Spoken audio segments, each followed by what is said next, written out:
Hello and welcome. You're watching Newsx and I'm Megha Sharma.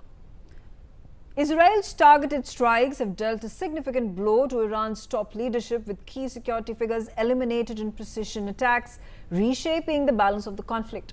At the same time, Iran has asserted its strategic leverage by tightening its grip over the Strait of Hormuz, a vital global oil choke point, using drones, missiles and maritime disruption tactics. Amidst escalating tensions, NATO and major European allies have distanced themselves from the crisis, making it clear that they do not see this as their war and refusing to back US operations. As the situation intensifies, the key question now is how the United States of America and Israel choose to proceed, and what the unfolding conflict means for the future and stability of the Iranian state. Let's open up this conversation. On the telecast with me is Ambassador Gauri Shankar Gupta. He's a former diplomat. Ambassador Gupta, let's hear it from you with regards to the situation as it stands today. And do you think the end is in sight? Good afternoon, Megha. This is very delicate situation right now.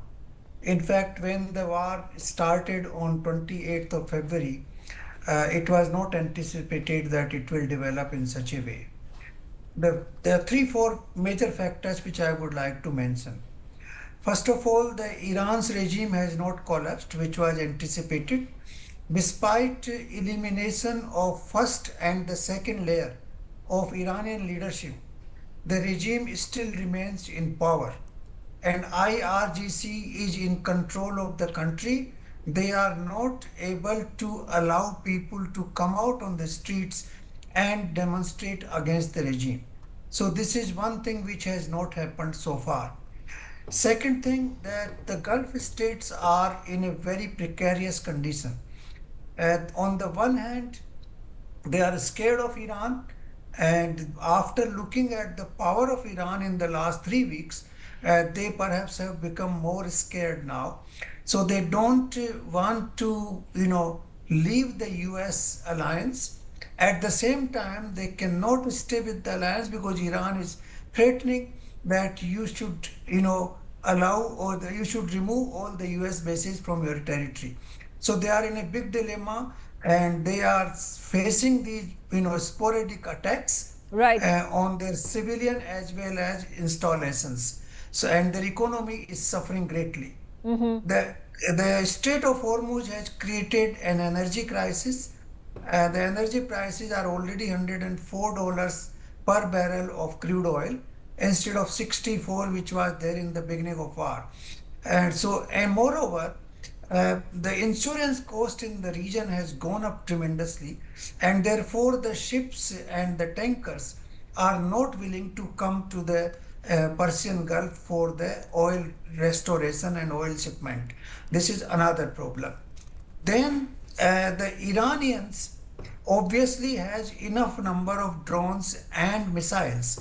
Even today they are able to perpetrate attack on all the Gulf countries as well as on Israel. Despite the US claiming complete superiority over air and over the sea, they have claimed that they have destroyed their entire, air radar systems, infrastructure, and they have sunk almost 50 vessels in the sea. Despite that, Iran is still continuing to attack. Obviously, there are some loopholes in the system, and Iran is able to manage some missiles and drones to terrorize the Gulf states. Okay, I also have with me Wing Commander S. Sudhakuran. Wing Commander Sudhakuran, the cost of war that has been initiated by the United States of America in conjunction with Israel has cost USA $16.5 billion in the last 12 days. Do you think US has the intention, the capacity and the support of Americans to continue for the next 12 days? See, money is never the problem for the Americans, Megha, as far as I understand. As long as the US is the reserve currency in which oil is traded, principally over 90% of oil is traded in the dollar. So every liter of petrol or diesel that is being sold, it is America which gets benefited. Add to this now the new technology regime. So, if you think US is spending in this war, actually me and you are footing this bill. It is not US, and US does the war game calculation. It may fool around with people around, but their calculations are 25, 50 years ahead. This specific choke point was not to find weapons of war, mass destruction in Iran.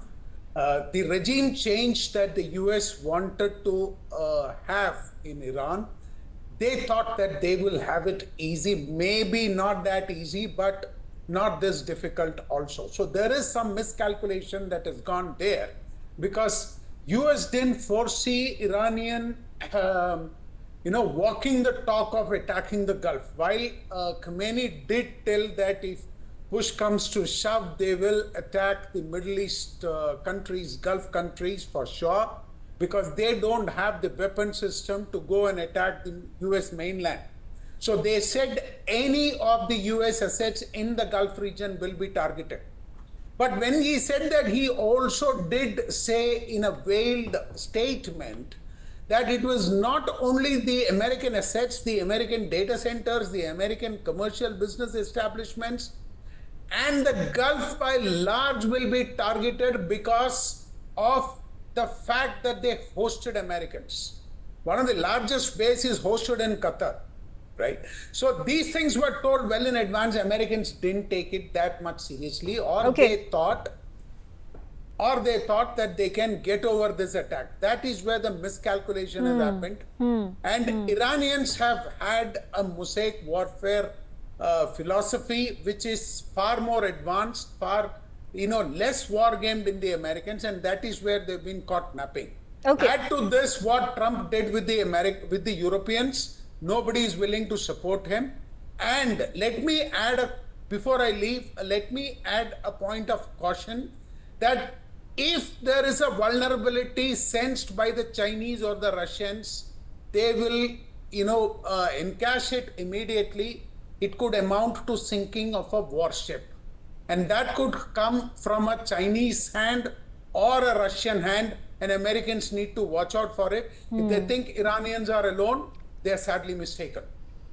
Adit Kothari, let's hear it from you with regards to the quandary of the Gulf Islamic nations. Whether we talk about Saudi Arabia, Qatar, Kuwait, Bahrain, UAE, they all have been struck, but they are playing on the defensive. There has not been any offensive that has been seen so far. There has been interception of drones, interception of missiles that has taken place. Do you think it is going to be difficult for these Gulf Islamic nations to justify their act against Iran, despite the Shia-Sunni conflict that continues for decades together, keeping in mind that siding with America against Iran invariably means siding with Israel? I think, if you look at the GCC countries, let's look at 2025, what happened during the 12-day war. The immediate aftermath of the US and Israeli attack on Iran was a retaliation from the Iranians against the Qatari and the Bahrain bases of the United States.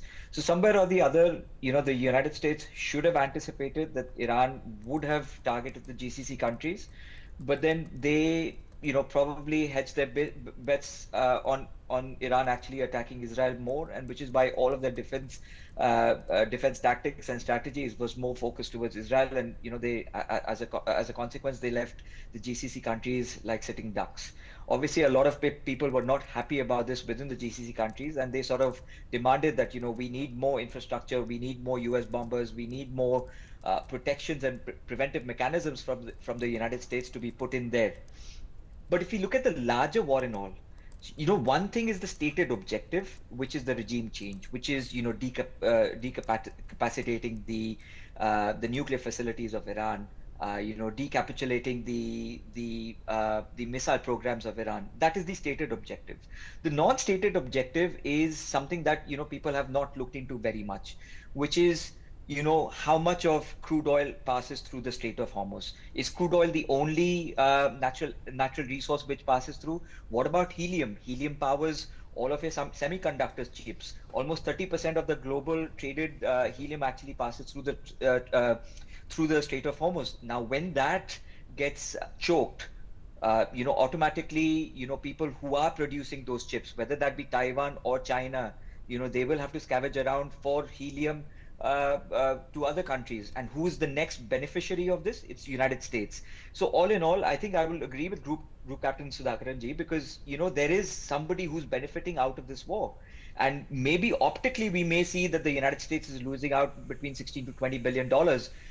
But at the end of the day, US shale and LNG exporters are also gaining because there is higher prices. Their market share is getting boosted. Who's paying for it? The consumers globally are paying for it by shedding more for heating, food bills and fuels, etc. Okay, let's take a look at more information that is coming in. The Ministry of Foreign Affairs of the Islamic Republic of Iran has now issued a statement, and what it said was the cowardly assassination of the Secretary of the Supreme National Security Council unofficial. Okay, the statement reads,